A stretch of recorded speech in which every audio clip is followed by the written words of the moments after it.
Good day.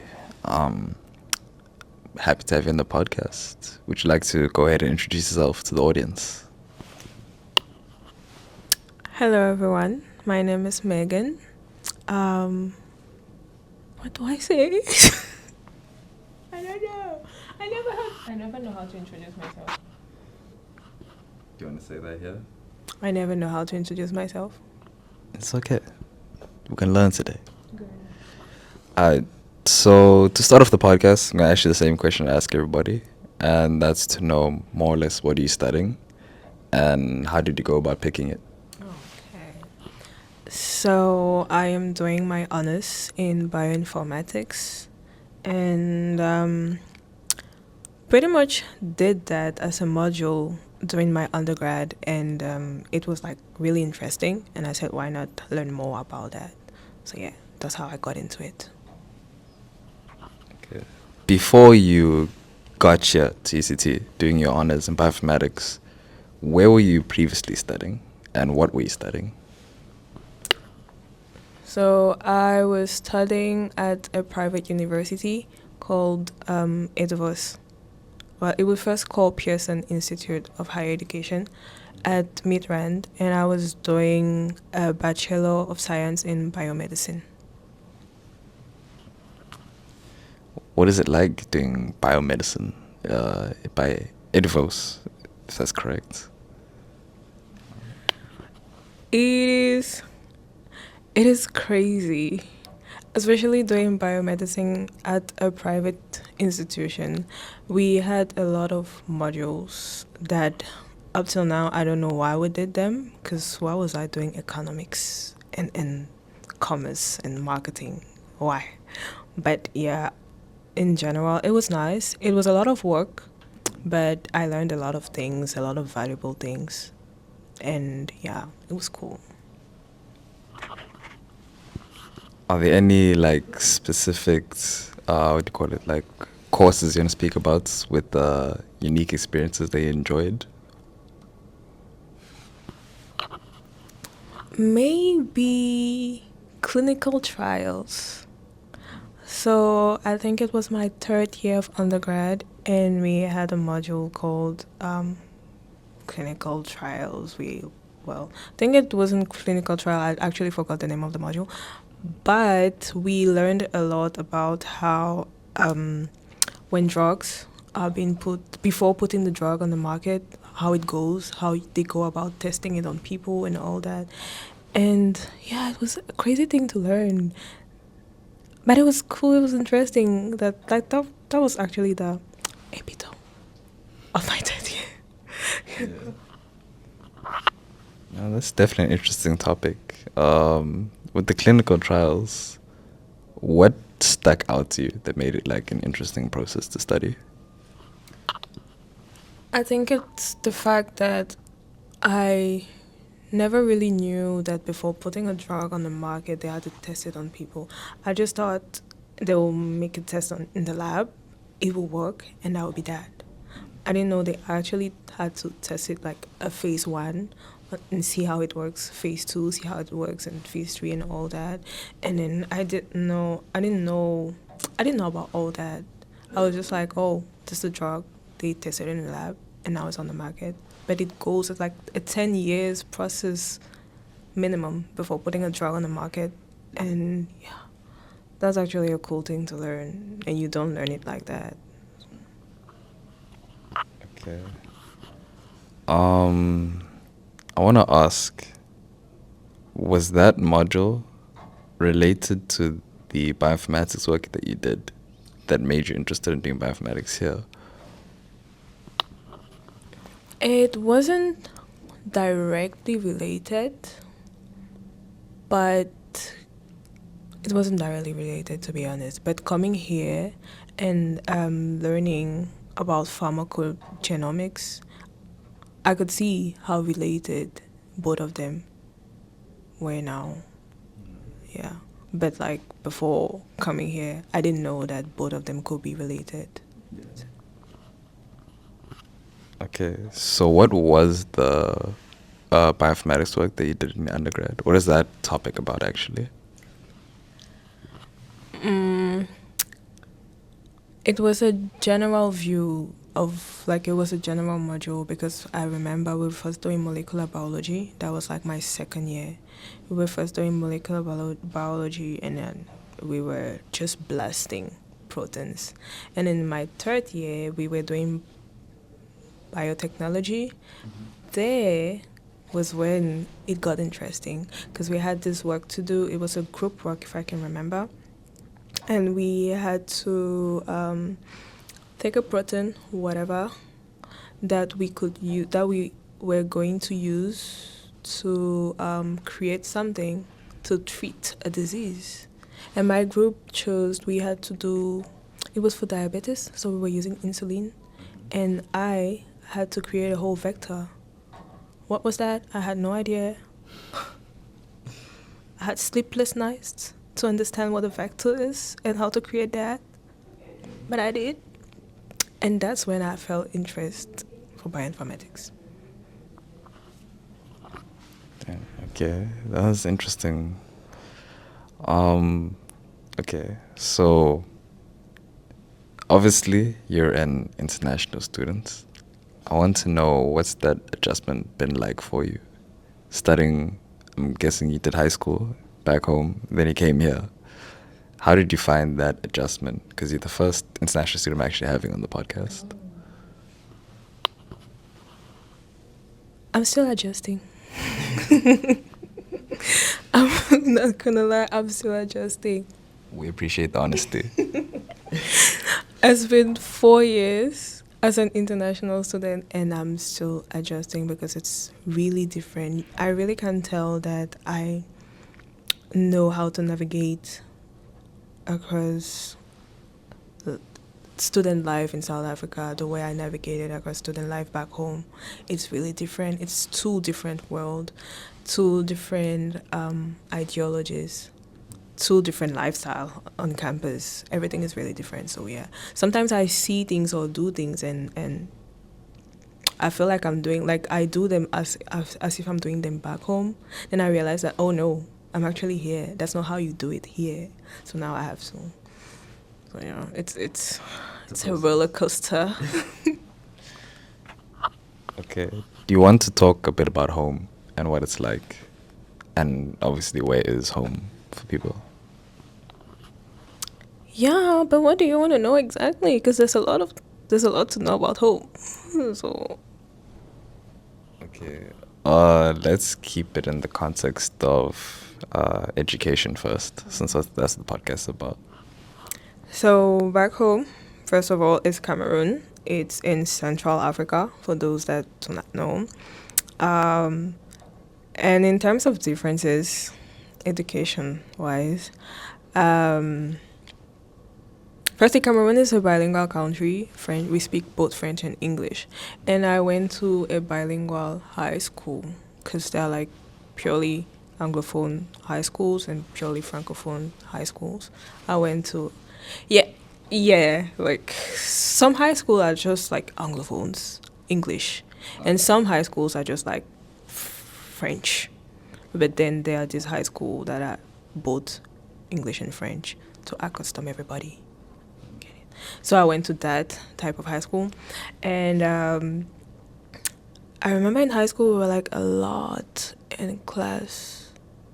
Yeah. And we didn't have, or even when I did my first year, because I did my first year of uni back home, even, and it was also, well, it was 70% French and 30% English. I need to say that. But still, we were not that much because it was also a private university, but still.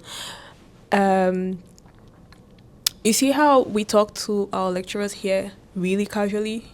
We don't do that back home. We don't. You see how you see a lecturer here, you call him by his first name and it's fine. You don't have to put his whole prof title and doctor title. But they care about that back home. They do care about, because they will tell you, I didn't go to uni for that long for you not to call me like that. You will have to call me doctor. And yeah, you are actually really scared of your lecturers back home. Here, no. Everything is just casual here. And I don't know how maybe whenever I send an email to my supervisor, it's just in the back of my mind, I just type it and I'll put sir or doctor when he doesn't even care about that. But it's because back home, you have to. Yeah. So, like, just give them that actual respect. It doesn't mean that here we don't respect them, but back home they really want to see it. It's important. If not, they're not gonna listen to you. Yeah. So it's like there's the fear. Everything is not. Things are not that casual there, and things are actually casual here. So sometimes when I do things here, I'm like, am I lacking? Where is my respect? Okay. So, from my understanding, over here it's a lot more laid back or informal, if you can say. Okay. Which is nice. It is nice. In some way. Okay. Now that you're here in UCT, on the previous episode of the podcast, I don't know if you saw it, I spoke with Tato about what we expected versus what we're experiencing. Would you say there's differences in what you expected from bioinformatics versus what you experienced so far? And if so, would you like to share some of those differences? I didn't know what I was expecting. Let's be honest. I didn't know what I was expecting because, like I said, I only had a vision of bioinformatics from what I did during those modules during undergrad, and 2-3 things I read. Then I came here. And bioinformatics it's a lot. It is a lot. If I can say, bioinformatics is everything we do. It is everywhere. I remember people saying physics is what is everywhere. But bioinformatics now is the thing becoming everywhere. We do it everywhere without even knowing that we're doing that. So, let's say maybe I expected to walk a lot. And I'm working more than what I thought I was going to work. Because right now I don't even know what I'm doing, but I know I have to do things. And every day I wake up like, okay, what are we doing? Let's just go. Let's do it. So maybe work is what I was expecting, and I'm working more. Okay. So, you'd say that the work levels are different from what you expected. Now that we're like towards the end of honors, what do you see for your future in bioinformatics? Good question. Good question, because when I came in the beginning of the year, I really had no idea. And I think I'm lucky to have met incredible people talking about what they are doing. And now I know that I want to keep on, like go further my education, like do a master's. And then, yeah, why not a PhD? And just keep working in the computational field. Because that's super interesting and you can save life like that. I can definitely save lives. There's a lot of important work that's actually being done. Like, I don't know if you feel the same way, but when we were actually having our modules and we were seeing the actual research they're doing, I was like, damn, I didn't expect that, you know?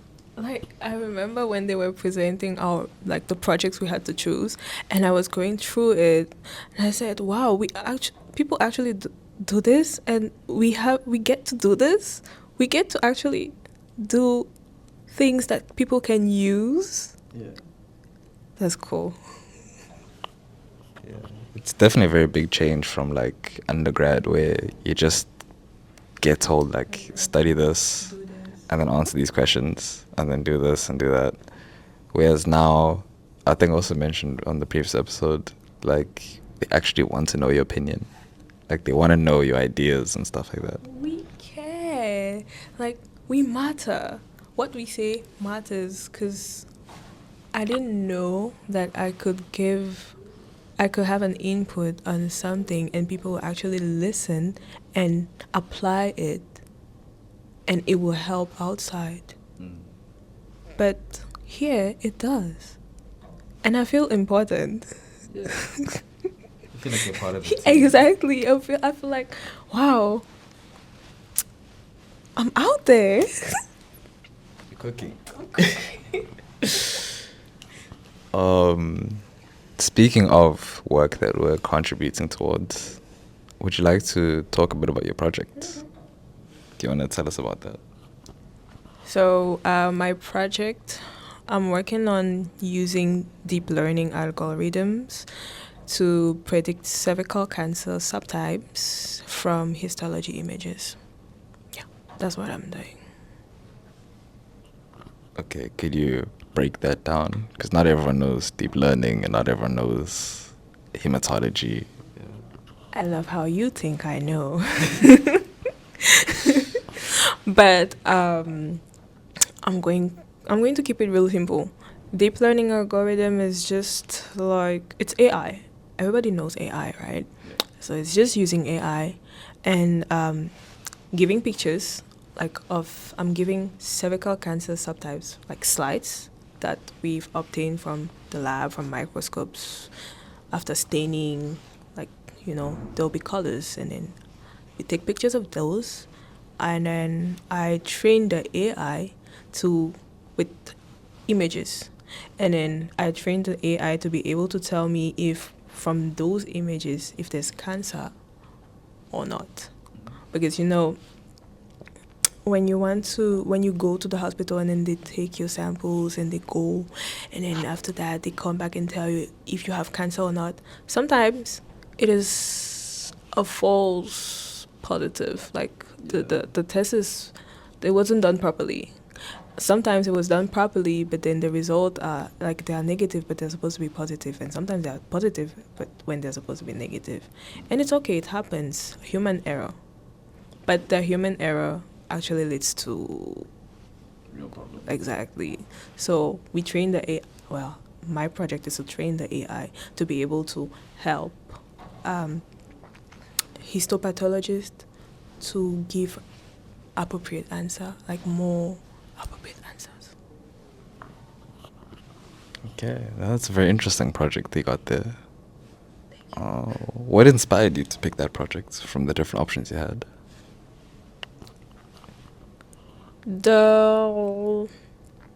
I think it's personal issues, because we all know someone that had cancer, and the initial project was just cancer, and I had to decide on pick which one I wanted to work on. So let's say if you're asking about why did I choose cervical cancer precisely, it's because of family issues. I have my grandmom. She had cervical cancer, and it was really difficult to treat because she only found out when it was really at not the final stage, but still. So I believe if we had AI and whatnot to give a proper diagnosis before, she wouldn't have suffered from the treatment like she did. And that's why. No, cervical cancer is a very big, what you can say, like topic to discuss. I think it is one of the most common cancers. Through the process of your project, like, is there anything specific that you've learned that you want to share?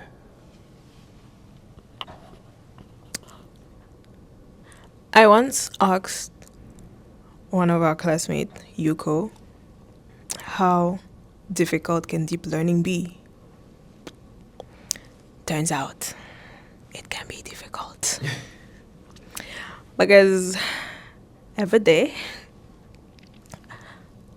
I run the code, and the answer it gives me makes me cry. Yeah. So that's exactly what's happening here. You say the code makes you want to cry? Yeah. Nah, it felt. I do cry. Code can be a tricky thing to work around with. So, would you like to quickly speak about anybody that inspires you in particular within your field? Funny enough, my supervisor inspires me. His name is what's his name? Sinkala Musalula. And why does he inspire me? He does a lot. And he does a lot, but like in the background, because he doesn't really like to talk about what he does. But he's the one playing with deep learning. He is the one doing the cool stuff with deep learning, but he doesn't really talk about it. And I feel like he needs more acknowledgements because he came from kind of nowhere to get to where he is right now, but he really is in the bag. And I feel like, yeah, I want to do what he's doing because the more I learn about what he's doing, the more interesting it is.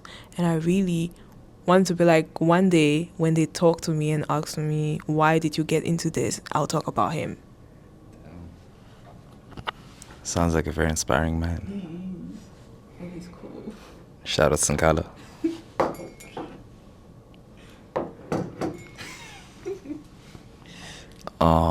Okay, so you do have a personal business that you've recently started. Would you like to tell the audience about that and why you chose that path? So my personal business is called the Fairy Box. At the Fairy Box, we do flyers, we do posters, we do invitation cards, wedding cards, whatever. You name it, we do it. And the reason why I came with it is because I used to do that for my family members or friends, but for free. And obviously, as an international student in South Africa, having a job is it's not the easiest thing to do. And well, I do need some finance so that I don't always count on my parents for every little thing. So that's why I came up with that. I said, why not actually make it a business rather than doing it for free? And I'm actually good at it. So, Would you like to shout out your Instagram or page where people can find you? shout out its email address. Which is fairybox22@gmail.com. If you need me, email me. Yeah. Okay, the editor's gonna in the top put the email somewhere here. Do your thing. Okay, what do you see for the vision of the business going forward? Going forward, we're just going to continue to make the flyers and the posters, and why not maybe teach people to do it? Because I'm still learning how to do it as well. But yeah, the more I'll know, the more I want to, I don't know, teach people how to do it. Maybe give not that expensive lessons for people because I believe everybody wants to be able to be doing flyers and not having to pay for it. So why not just come and pay a little amount and I teach you? Yeah. Yeah, now. Okay. You said you started by originally doing this for family back home. What initially got you into into actually being interested in learning how to do that and actually making those flyers? So you know the app Canva? I was playing with Canva still during my undergrad because I was tired of PowerPoint. So I found out Canva and I was doing PowerPoints on it. Then I realized that, I can actually do cool stuff with Canva. Then I started playing with it. And so one day, I think my mom needed an invitation card for her birthday. Something like that. And I said, oh, wait, I can actually do something cool for you. She said, okay, sure, you can try. And I did. And she liked. And her friends did like. That's how it started. Okay. Is there anything else in particular you'd like to share about your business that you'd like the audience to know? We work in close contact with you, and we'll only give you the final product when you will like it. So if you don't like it, we'll modify it until you like it. So yeah, I don't think everybody does that. So you can come to us.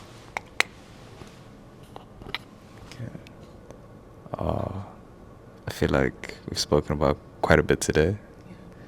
Is there anything like in particular you want to add to the interview? Guys, do bioinformatics. You will like it. Please do it. You will love it. I'm being serious. Yeah. I second that, actually. Thank you. There's a lot of crying in bioinformatics, don't get me wrong. Crying, but at the end of the day, But there's also a lot of fun. And you're saving lives. I mean, it's like so diverse. It's a win-win. It is a win-win. And in case you're still not convinced, it pays a lot. So well, you know. Yeah, I mean, who doesn't like getting paid? I get paid every day. You guys know that song? I get paid I know. every day. Okay. I don't. I'll show you the song. Okay. Put it up here. But yeah. Okay, so I'd like to wrap up my interviews by asking, what is a piece of advice or like a golden nugget of information you'd like to share with people in general? It doesn't have to be specifically about work. Fake it till you make it. Because that's life. Yeah. That's all for me. That's That's it? my mantra, actually. It is my mantra. Fake it till you make it. Would you like to elaborate? Or Remember, I call myself an imposter in this whole bioinformatic thing. So the only thing that's been keeping me going is me faking it.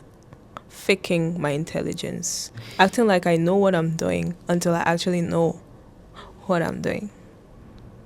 And it's working. okay. With that, I think we can conclude the interview. Thank you for your time. I really appreciate you showing up and sharing your knowledge, sharing your experiences, and really just telling everyone about your story. Anytime. Slay. Period.